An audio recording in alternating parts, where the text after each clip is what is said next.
જોવા માટે સબસ્ક્રાઇબ કરો અમારી ચેનલ મુદ્રાલેખ ડિજિટલ એજ્યુકેશન। નમસ્કાર વિદ્યાર્થી મિત્રો, મુદ્રાલેખ ડિજિટલ એજ્યુકેશનમાં આપનું હાર્દિક સ્વાગત છે। ધોરણ 9 અને 10 વિષય ગુજરાતી, શબ્દાલંકારના પ્રકારો। મિત્રો, આપણે અગાઉના વિડીયોમાં અલંકાર વિશેની માહિતી મેળવી,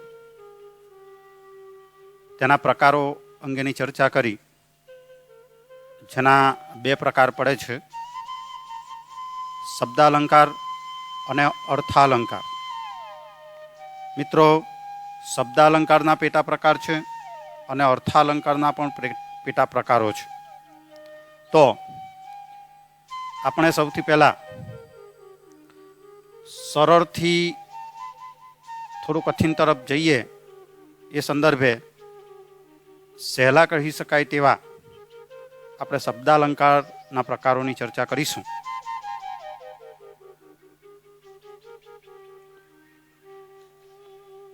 શબ્દાલંકારના જે પ્રકારો છે એ શબ્દાલંકારના પ્રકારો આપણા અભ્યાસક્રમની અંદર 4 પ્રકારોની ચર્ચા આપણે કરવાની છે।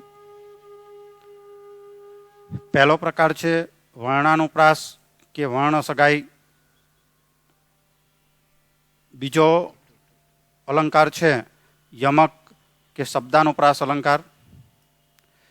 ત્રીજો અલંકાર છે પ્રાસ સાંકળી કે પ્રાસાનુપ્રાસ અલંકાર। અને ચોથો અલંકાર છે અંત્યાનુપ્રાસ અલંકાર। મિત્રો, પહેલા શબ્દોની તમને થોડી સમજણ આપી દઉં કે વર્ણાનુપ્રાસ અથવા તો વર્ણ સગાઈ। વર્ણ એટલે તો આપણને ખબર છે, આપણી જે વર્ણમાલા છે એમાં 34 સ્વર, 34 વ્યંજન અને 10 સ્વરની આખી વર્ણમાલા છે। એમાં જે વર્ણ છે એ વર્ણનો જ્યારે પ્રાસ બેસાડવામાં આવે ત્યારે વર્ણાનુપ્રાસ।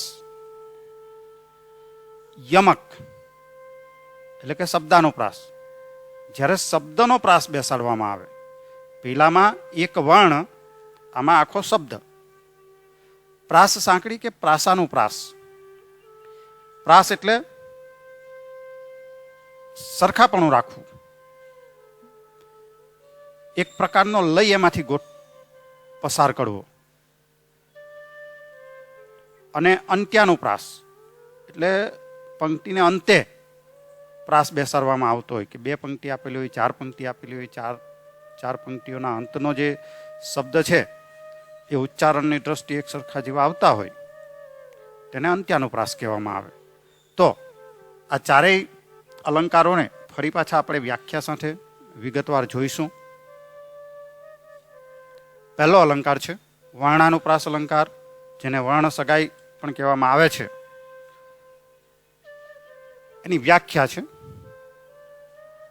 મિત્રો, આ બે શબ્દો જે આપેલા છે તમને, વર્ણાનુપ્રાસ કે વર્ણ સગાઈ, એ ધ્યાનમાં રાખવાની બાબત છે એટલા માટે કે ક્યાંક આપણને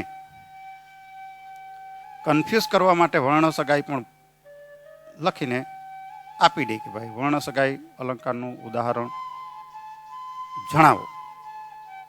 તો તમને એટલી તો ખબર હોવી જોઈએ કે વર્ણાનુપ્રાસ અને વર્ણ સગાઈ બંને એક જ છે, જાણ ખાતર।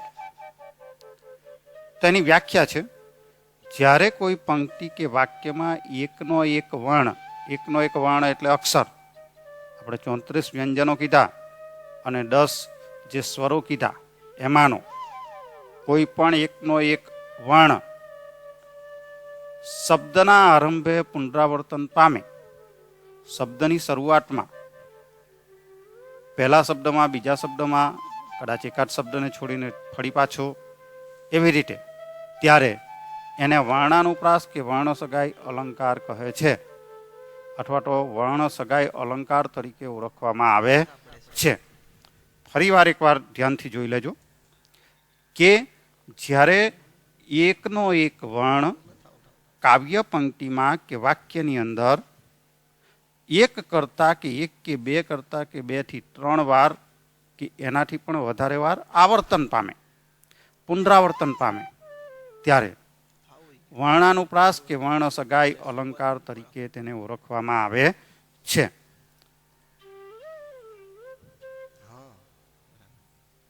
આ અનુપ્રાસ અલંકારનો એક પ્રકાર છે. મિત્રો, આની કોઈ આપણને કઈ જરૂર નથી. અનુપ્રાસ બાબતે કોઈ 10મા લેવલ પર કે 9મા લેવલ પર તમને કોઈ પૂછતું નથી. આગળ જ્યારે તમે જાહેર પરીક્ષાઓ આપશો ત્યારે કદાચ તમને પૂછી શકે, પણ આપણા આ લેવલ ઉપર આ અનુપ્રાસ અલંકારનો એક પ્રકાર છે એવું તમને કોઈ પૂછશે નહીં. પણ જાણ ખાતર ધ્યાન રાખવું જરૂરી છે. તો વર્ણાનુપ્રાસ અલંકારના ઉદાહરણો છે અહીંયાથી એ જોજો. સાંકડી શેરીમાં સસરો સામા મળ્યા રે. સાંકડી શેરીમાં સસરો સામા મળ્યા રે. મિત્રો, એક સરખા વર્ણ સસગડીનો સ સાંકડી, સસરણાઈનો સ શેરીમાં, સસરો સામા મળ્યા રે. આ રીતે એકનો એક વર્ણ શબ્દની શરૂઆતમાં એક કરતા વધારે વાર આવર્તન પામે ત્યારે વર્ણાનુપ્રાસ કે વર્ણ સગાઈ અલંકાર બને છે. બીજું ઉદાહરણ છે, કામિની કોકિલા કેલી કુંજન કરે. ક કો કે કુ, કામિની કોકિલા કેલી કુંજન કરે. ક વર્ણ એમાં વારંવાર આવર્તન પામેલો છે. ત્રીજું ઉદાહરણ છે, ભૂખથી એ ભૂંડી ભીખ છે. ભૂખ, ભૂંડી અને ભીખ આ 3 શબ્દની અંદર જે ભ આવર્તન પામેલો છે એ વર્ણનો પ્રાસ બેસાડવામાં આવેલો છે. એક સમજણ માટે કે ભાઈ આપણી પાસે અહીં પહેલી પંક્તિની અંદર સ વર્ણનું, બીજી પંક્તિની અંદર ક વર્ણનું અને ત્રીજી પંક્તિમાં ભ વર્ણનું પુનરાવર્તન થયું છે કે શબ્દના આરંભે એક કરતા વધારે વાર તે આવેલા છે.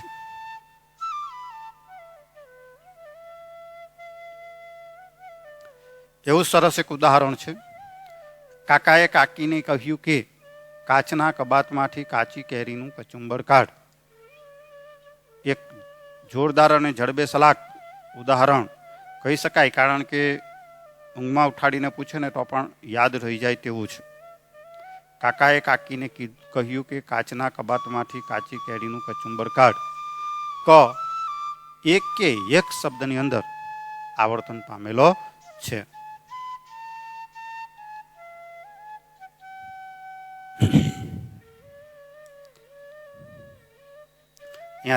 યાદ રાખવા જેવી બાબત છે કે વર્ણાનુપ્રાસ અલંકારમાં પુનરાવર્તન પામતો વ્યંજન શબ્દના આરંભે જ હોવો જોઈએ એવું નથી.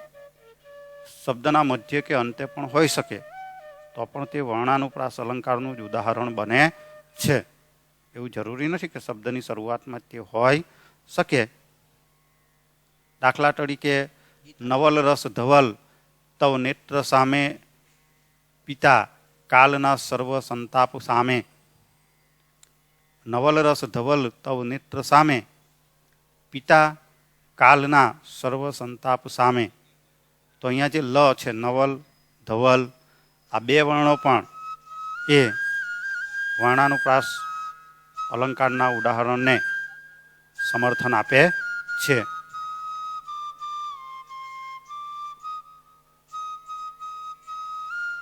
અહીં શબ્દના મધ્ય કે અંતે લ અને વ વર્ણનું પુનરાવર્તન થાય છે, જે આપણે જોઈ શકીએ છીએ.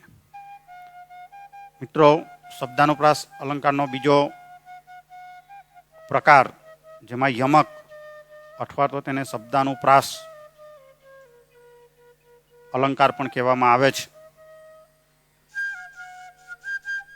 તો વ્યાખ્યા છે, જ્યારે કોઈ પંક્તિ કે વાક્યમાં એકનો એક શબ્દ 2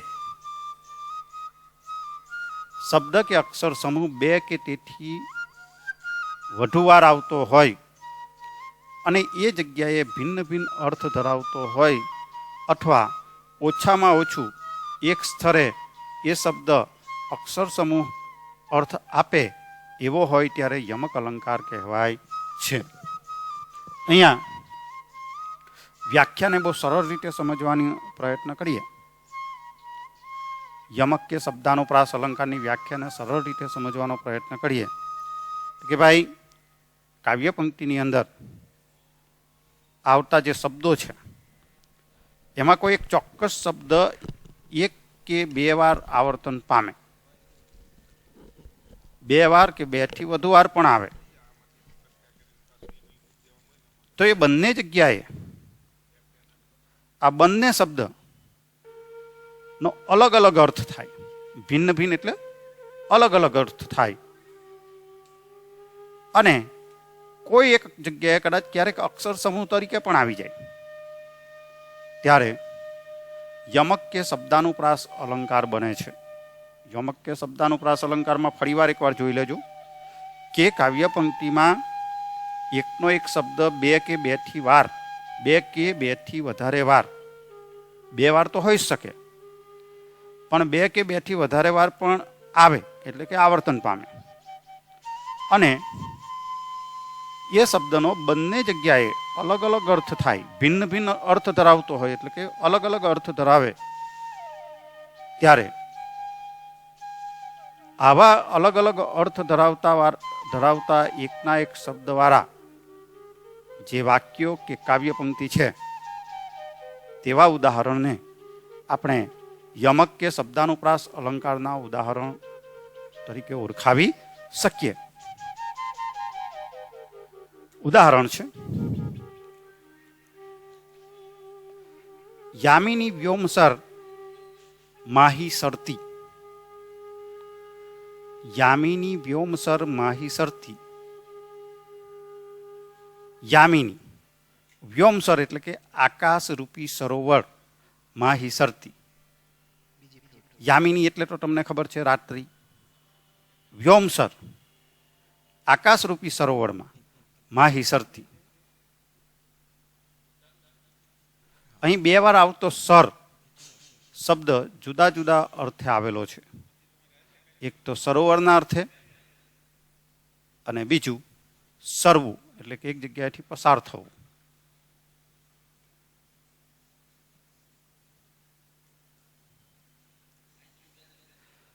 બીજું ઉદાહરણ છે મતવાલી નથી નવાલી નવા લોહીની લાલી. છે મતવાલી નથી નમાલી નવા લોહીની લાલી.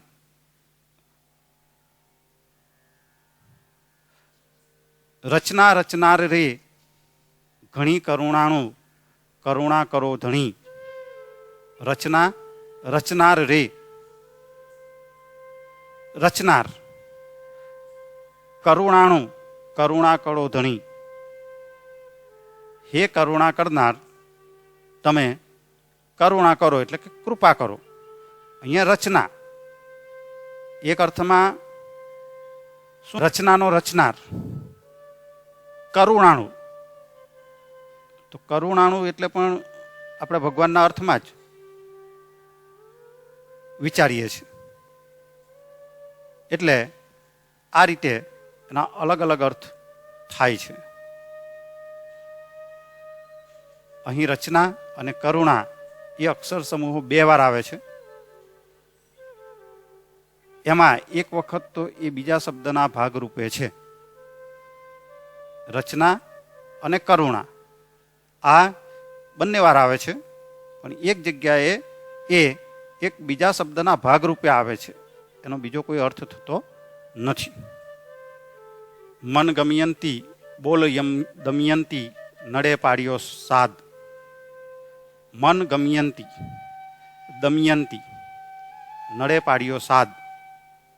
અહીંયા ગમયંતી અને દમયંતી આ બંને શબ્દ એક સરખા જેવા છે અને જેનો અર્થ પણ અલગ અલગ થાય છે. સંસારની માયાની છાયામાંથી કાયાને મુક્ત કરવા ગોવિંદરાયની ભક્તિ કરો. બહુ સરસ મજાનું ઉદાહરણ છે. સંસારની માયાની છાયામાંથી કાયાને મુક્ત કરવા, માયા અને કાયા ને મુક્ત કરવા ગોવિંદરાયની ભક્તિ કરો. ગોવિંદ એટલે ભગવાન.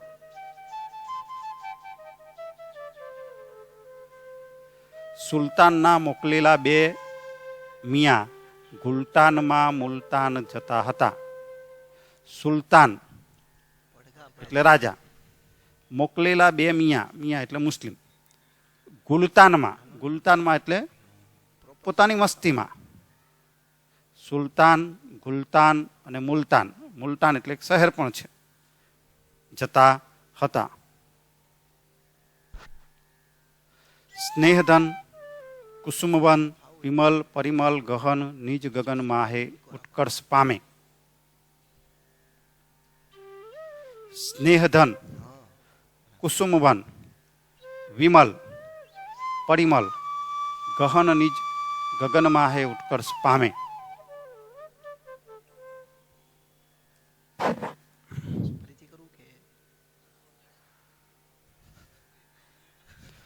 પગના ગોટલા દુખ્યા એટલે ઓટલા પર કેડીના ટોપલા મૂકી માથાના ચોટલા છોડીને રોટલા ખાવા બેઠી. ઓટલા, ટોપલા, ચોટલા, રોટલા વગેરે જે શબ્દો છે એના અલગ અલગ અર્થ થાય છે.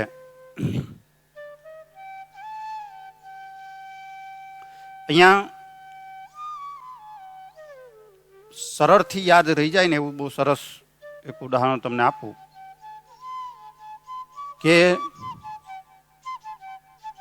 મેં અખાડામાં જવાના ઘણા અખાડા કર્યા. મેં અખાડામાં જવાના ઘણા અખાડા કર્યા.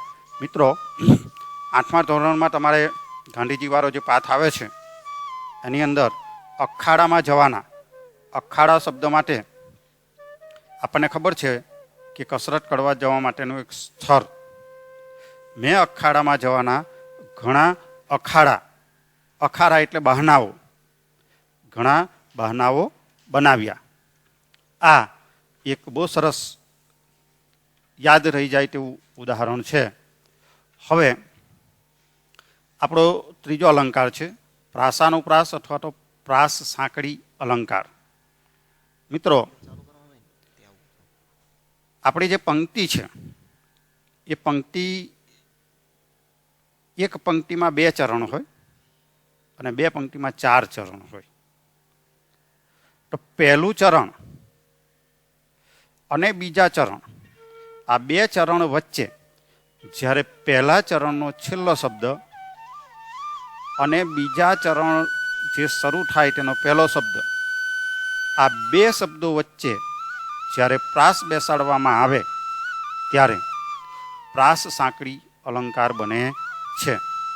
ફરીવાર એક તમને જણાવી દઉં કે જ્યારે નાની નાની પંક્તિઓ હોય ત્યારે પહેલી જે પંક્તિ છે એનો છેલ્લો શબ્દ અને એના પછી શરૂ થતી બીજી પંક્તિ છે એનો પહેલો શબ્દ, આ 2 શબ્દો વચ્ચે જ્યારે પ્રાસ બેસાડવામાં આવેલો હોય ત્યારે પ્રાસ સાંકડી અલંકાર બનતા હોય છે.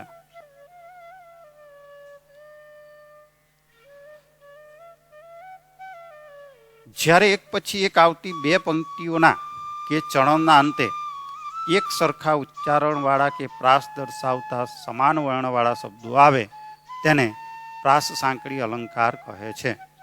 જ્યારે એક પછી એક આવતી 2 પંક્તિઓના કે ચરણના અંતે, જો એક પછી એક આવતી 2 પંક્તિઓના ચરણના અંતે, પહેલું ચરણના અંતે અને એક સરખા ઉચ્ચારવાળા 2 પ્રાસ દર્શાવતા સમાન વર્ણવાળા શબ્દો આવે તેને પ્રાસ સાંકડી અલંકાર કહે છે.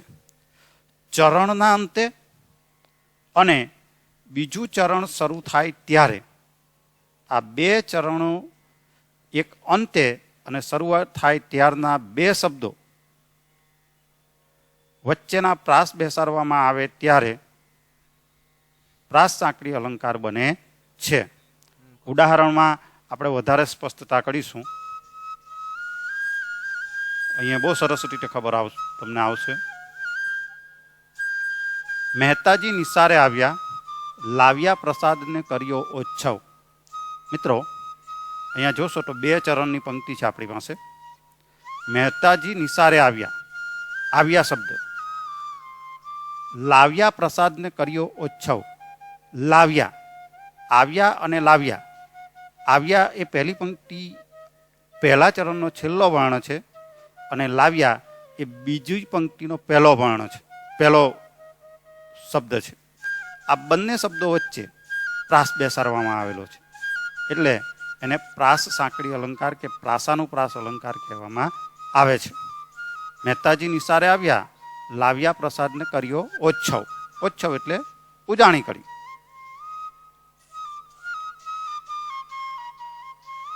ઘેર પધાર્યા હરિગુણ ગાતા, વાતા તાલ ને શંખ મૃદંગ. ઘેર પધાર્યા હરિગુણ ગાતા. ગાતા શબ્દ અને વાતા શબ્દ. પહેલી પંક્તિનો છેલ્લો વર્ણ, છેલ્લો શબ્દ, અને બીજી પંક્તિનો શરૂઆતનો પહેલો શબ્દ. આ 2 શબ્દો વચ્ચે પ્રાસ બેસાડવામાં આવેલો છે એટલે પ્રાસાનુપ્રાસ અલંકાર બને છે. પ્રેમ પદાર્થ અમો પામીએ, વામીએ જન્મ મરણ જંજાર. પ્રેમ પદાર્થ, પ્રેમનો જે પદાર્થ છે એ અમે પામીએ અને વામીએ જન્મ મરણ જંજાર, અને એનાથી અમે આ જન્મ મરણની જંજારમાંથી મુક્ત થઈએ. વિદ્યા ભણ્યો જે, તે ઘેર વૈભવ રૂડો. જે અને તે આ 2 શબ્દો વચ્ચે પ્રાસ બેસાડવામાં આવેલો છે. જ્યારે પહેલા ચરણના છેલ્લા શબ્દ અને બીજા ચરણના પહેલા શબ્દ વચ્ચે પ્રાસ રચાય ત્યારે તેને પ્રાસાનુપ્રાસ કે પ્રાસ સાંકડી અલંકાર કહે છે. અહીંયા બહુ સરસ રીતે પાછી સ્પષ્ટતા કરવામાં આવી છે કે પહેલા ચરણનો છેલ્લો શબ્દ અને બીજા ચરણનો પહેલો શબ્દ વચ્ચે પ્રાસ રચાય ત્યારે તેને પ્રાસાનુપ્રાસ કે પ્રાસ સાંકડી અલંકાર કહેવામાં આવે છે. મિત્રો, ચોથો છે અંત્યાનુપ્રાસ અલંકાર. અંત્યાનુપ્રાસ અલંકારમાં પ્રથમ પંક્તિનો છેલ્લો શબ્દ અને બીજી પંક્તિનો પણ છેલ્લો શબ્દ, આ બંને વચ્ચે જ્યારે પ્રાસ સર્જાય ત્યારે અંત્યાનુપ્રાસ અલંકાર બને છે. બંને પંક્તિનો છેલ્લો શબ્દ, એમાં વચ્ચે કંઈ જોવાનું આવતું નથી. બસ ખાલી પ્રાસ બેઠેલો હોવો જોઈએ એટલે તમારો અલંકાર સ્પષ્ટ થઈ જાય છે. ઉદાહરણ જોઈશું. જોજો રે મોટાના બોલ, ઉજ્જડ ખેડે બાજ્યું ધોલ. બોલ અને ધોલ આ 2 શબ્દ વચ્ચે પ્રાસ બેસાડવામાં આવેલો છે. વાવાયાને નરિયું ખસ્યું, એ દેખીને કૂતરું ભસ્યું. વાવાયા ને નરિયું ખસ્યું, એ દેખીને કૂતરું ભસ્યું. પવન આવ્યો અને નરિયું ખસ્યું. એટલે નરિયું એટલે પહેલાના જમાનામાં આરસીસી વાળા મકાનો નહોતા, તો એનો ખળભળાટ થાય તો કોઈક માણસ આવ્યું હોય એ જાણીને કેમ કૂતરું ભસે, એમ કૂતરું ભસ્યું. એવું અહીંયા દ્રશ્ય ખડું થાય. લાંબા જોડે તુક્કો જાય, મળે નહીં ને માંદો થાય. જાય અને થાય. કાળી ધોરી રાતી ગાય, પીએ પાણી ચરવા જાય. અહીંયા ગાય અને જાય. મિત્રો, તમે જેના માધ્યમથી એજ્યુકેશન મેળવી રહ્યા છો એવી અમારી ચેનલ મુદ્રાલેખ ડિજિટલ એજ્યુકેશનને સબસ્ક્રાઇબ કરો, લાઇક કરો અને વધુને વધુ શેર કરો. આ ઉપરાંત અમારા ડિજિટલ એજ્યુકેશનના માધ્યમોનો પરિચય કરાવું તો પ્લે સ્ટોરમાં 11/12 કોમર્સ ગુરુ નામે એપ્લિકેશન છે. આ ઉપરાંત FB અને ઇન્સ્ટામાં પણ મુદ્રાલેખ ડિજિટલ એજ્યુકેશન નામે પેજ ચાલે છે. Thank you. Come again. Best of luck.